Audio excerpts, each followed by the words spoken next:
Ես ընդամենը 3-4 առաջ շատ երկար հարցազրույց եմ տվել։ Հանգիստ առանց ժղաձգումների պատասխանել եմ ինչպես Նարեկ Սամսոնյանի, Վազգեն Սաղաթելյանի, այնպես էլ մեր հայրենակիցների շատ հարցերի։ Թույլ տվեք, գոնե մի 3-4 օր էլ ծանոթանամ արձագանքներին, նոր բոլոր ձեր հարցերին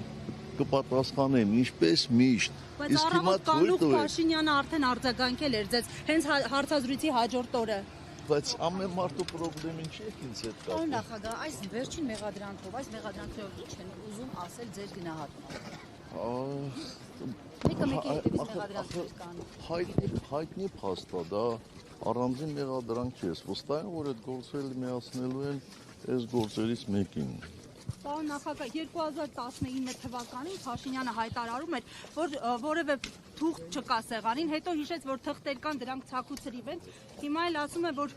այսպես հետ չնեղվեք, գտնելու եւ սկանե անելու, տարիներ շարունակ սկաներ չկար։ Կարևորը այդ չի, կարևորը այն է, որ կարողացանք կորզել գոնե խոստում բանակցային փաստաթղթերը հրապարակելու։ Տեսնենք։